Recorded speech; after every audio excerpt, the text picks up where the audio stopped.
최근 우리 사회는 어느 때보다 정치적 갈등이 심각합니다.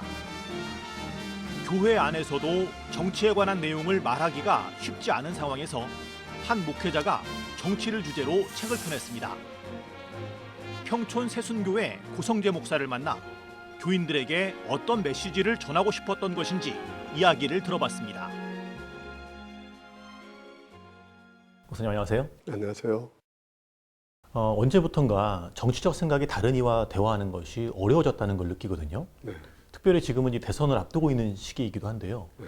교회 안에서도 이 정치에 대해서 어떤 내용이든 간에 말하기가 조심스러운 상황이에요. 네. 그런데 목사님께서 이번에 정치를 주제로 책을 내셨더라고요. 네. 쉽지 않은 결정이었을 것 같은데 네, 그렇습니다. 정치를 주제로 한 책을 쓰시기로 한 이유는 무엇이었나요? 네, 제가 사실은 70년대에 민주화 운동할 때도 보수교단에 속한 교회를 다니고 있었는데 그때도 교회는 뭘 해야 되나, 어떤 입장을 어떻게 표현해야 되나 하는 문제를 가지고 굉장히 고민을 했습니다. 그런데 교회에서 아무도 대답을 안 해주더라고요. 특별히 이제 보수교단에서는. 그 이후에도 제가 늘 생활 속에서 기독교는 무엇이 해야 되나, 어떻게 해야 되나 하는 문제를 관심을 가지고 있었는데 최근에 이제 조국 법무부 장관 문제로 인해서 정치권이 크게 갈등하고 온 국민이 완전 두 쪽이 나서 갈등하게 되었지 않습니까? 그때 그런 상황을 지켜보면서 무언가를 목사가 말을 해야 되는데 뭘 말할 수 있을까? 어떻게 말해야 하는 걸까 하는 생각을 많이 하게 되었습니다. 수많은 이제 목회자들이 다 비슷한 고민들을 하고 있었을 것이라 생각해요. 저는 그런 상황 속에서 목회자들처럼 저도 같이 고민을 하고 있었고, 그런 가운데서 이제 무언가를 말해야 된다는 생각을 마음속에 강하게 느끼고 있었어요. 근데 무엇을 말해야 할지를 생각하니까 제가 너무 많이 모르더라고요. 그래서 제가 이 문제를 성도님들에게 솔직하게 제가 고백을 했어요. 지금 상황은 목회자로 하여금 무언가 성도들에게 답을 해야 되는 상황이다. 그런데 답을 하기에는 내가 너무 정리가 안 돼 있고 내 지식이 짧다. 그래서 나는 잠시 목회 현장을 떠나서 준비를 좀 해서 돌아와서 무언가를 이 상황에 대해서 얘기를 해야 할 것 같다 생각이 듭니다. 그래서 그 책임을 감당하기 위해서는 이 시간이 필요하다. 이렇게 이제 성도님들께 요청하게 되었죠. 그러면서 제가 얘기를 하게 된 것입니다. 예. 책 제목이 네. 정치 공간의 그리스도인으로 서기입니다. 네. 그 긴 시간 동안 이제 설교를 네. 준비하시고 네. 실제로 강단에 서셔서 말씀을 전하신 게 이제 책으로 엮어서 나온 건데요. 네. 교인들에게 전했던 메시지의 핵심 내용은 어떤 건가요? 우리가 무엇을 말할 수 있을까를 일단 목회자들과 함께 나누고 싶었어요. 저는 그것이 원리라고 생각을 했거든요. 성경 속에는 우리의 사고를 인도해 줄 수 있는, 또 우리의 사고가 출발할 수 있는 어떤 원리, 또 가치, 이런 것들이 분명히 존재하고 있고, 성경 속에도 하나의 이스라엘이라는 공동체라는 상황을 통해서 이야기된 것이기 때문에 그 속에도 사회가 있고, 그래서 그런 점에 있어서 그 사회 속에서 성경에 입각한 어떤 원리가 작동할 수 있을까, 교회는 어디까지 말할 수 있을까, 이런 여러 가지에서 원리를 저는 발견하기를 원했고, 그것이 동역자들 가운데서 좀 훗날 참고가 될 수 있었으면 좋겠다 하는 생각을 일단 했고요. 그 다음에 이제 회중들에게는 이데올로기에 막 죽고 사는 그런 상황, 엄청난 게 인권 모독적인 그런 말들로서 상대방을 이름을 붙이고 막 이렇게 하는 그런 상황 속에 있어서 성도들에게 내 이데올로기가 굉장히 상대적이라는 생각을 일단은 하게 해야 되겠다. 일단 서로 부딪혀서 금방이라도 교회 공동체가 싸움터가 될 수 있는 상황 속에서 한 걸음 물러나서 내가 가지고 있는 입장이 절대적인가 하는 것에 대해서 생각해 볼 수 있는 모티브를 마련해야 된다 하는 생각을 했습니다. 그래서 그런 각도에서 성도들에게 이데올로기가 뭔지를 말해주고 싶었죠. 예. 자기가 그 이데올로기에 서게 된 이유가 무엇인지를 생각해 보게 한 것이죠. 내가 좌편의 이데올로기에 서게 된 것은 내가 살아온 삶 속에서의 경험, 그때 겪었던 고통스러운 경험들이 내가 지금 이쪽에 서 있는 것을 형성하고 있고, 우측에 서 있는 사람들은 우측에 서 있는 대로 그들의 어떤 살아온 배경들이 작용하고 있기 때문에 거기에 있는 것이죠. 그러니까 내가 우측인 것, 내가 좌측인 것이 필연적이라기보다는 우연한 어떤 결과일 수 있다는 것이죠. 그래서 내가 지금 다음에 형편이 바뀌면 내가 다른 쪽에 가서 서 있을 수도 있다 하는 것에 대해서 그들에게 말함으로써 내 이데올로기가 지금 절대적인 것이 아니라는 사실을, 그리고 그것이 바뀔 수 있다는 사실을 이제 우선 눈을 뜨게 해야 되겠다는 생각이죠. 사람들은 우리 사회 속에서 좌우가 갈등하면서 서로가 얼마나 적대적인지 상대방을 이 땅에서 쓸어버려야 할 것처럼 덤비들고 싸우고 있다고요.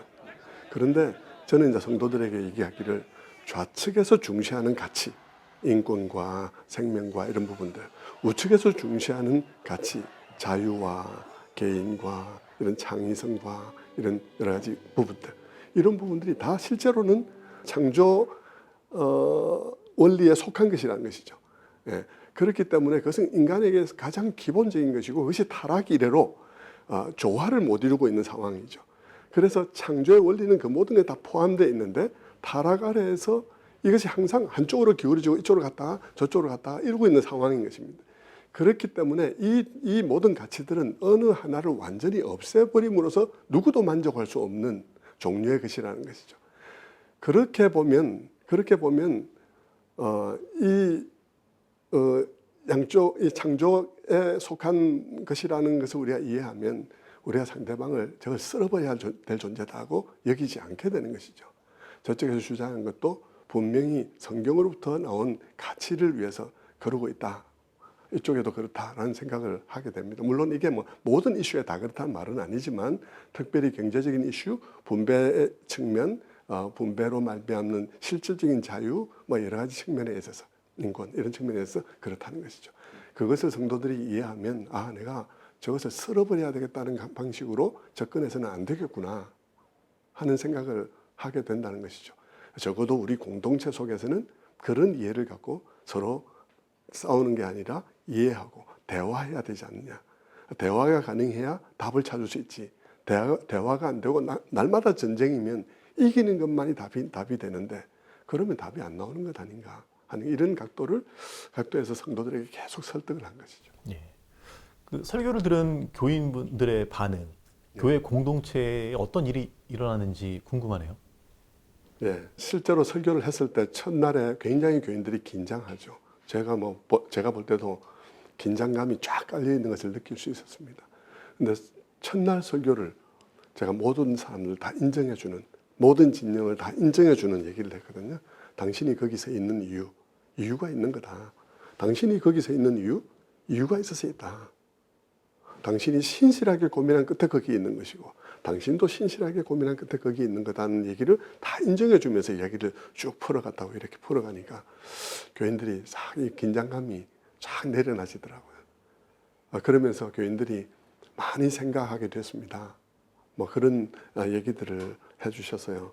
우리가 이 정치적인 얘기 이슈 한마디만 나와도 우리가 이렇게 서로 원수된 것처럼 이렇게 할 수 있다면, 그렇게 하게 된다면, 우리가 원수도 사랑하라 그랬는데 그 말씀에도 어긋나거니와 그 한마디로 우리가 원수처럼 될 수 있다는 것은 우리가 한 번도 형제 자매인 적이 없었다는 것을 의미하는 것이다. 그건 너무 슬픈 일이다. 그런 얘기들을 제가 성도들에게 많이 했어요. 그런데요, 교인들 중에는 네. 강단에서 어떤 설교를 듣더라도 네. 본인의 정치적 신념을 강화하는 방향으로 해석하고 받아들이는 분들도 있거든요. 네, 그렇죠. 그런 분들에게는 어떤 말씀을 해주시겠어요? 네, 그 우리가 이제 좀 생각해 봐야 될 부분인데요. 저는 이번에 이 책을 쓰고 또 설교를 하는 과정 속에 한번 생각해 봤습니다. 왜 우리가 그러고 있을까? 그러다 보니까 떠오른 게 이런 장면이에요. 우리가 성경을 읽으면서 마킹펜으로 이렇게 표시를 하는 것을 생각해 봤습니다.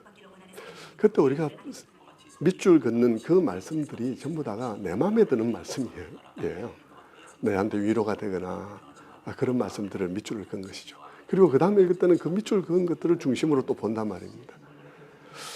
그러다 보니까 하나님을 전부 내 편에서 이해된 하나님만 이해하고 그렇게 받아들인 감이 많은 것이죠. 사실 하나님이 내 마음에 들 수는 없다고 생각해요. 나는 이기적이고 하나님은 모두를 사랑하시는 분이시니까 그분의 시각과 나의 시각이 같을 수는 없다고 생각합니다.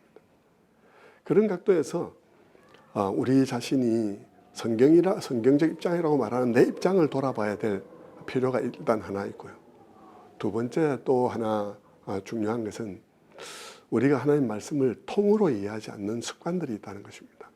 성경 속에는 하나님께서 아브라함을 부르신 때로부터 시작해서 계시록까지 줄기차게 지속적으로 반복하고 또 이 역사가 쓰러졌으나 다시 세워서 그 역사를 다시 이어가려는 어떤 핵심되는 하나님의 간절한 갈망이 있습니다.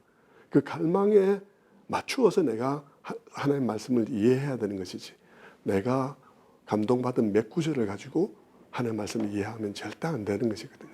그런 각도에서 성경을 전체적으로 잘 이해하는 것이 필요하다고 말씀드리고 싶어요. 예. 끝으로 이제 대선을 앞두고 있는데요. 네. 선거를 앞두고 네. 많은 분들이 고민하실 것 같아요. 네. 정치적 산 어떤 결정을 할까? 네. 고민하시는 교인들 또 네. 강단에서 어떤 설교를 할까 고민하시는 목회자님들에게 당부하고 싶은 말씀 있으시면 한 말씀 해주시죠. 네. 참 어려운 상황이죠. 지금 상황이 아마 역대 선거 중에서 가장 어려운 선거가 아닐까 하는 생각은 듭니다. 뭐라고 말하기도 참 어려우리라 생각해요. 사실은 저는 이 구체적인 상황의 언급은 거의 불가능하다 생각이 듭니다.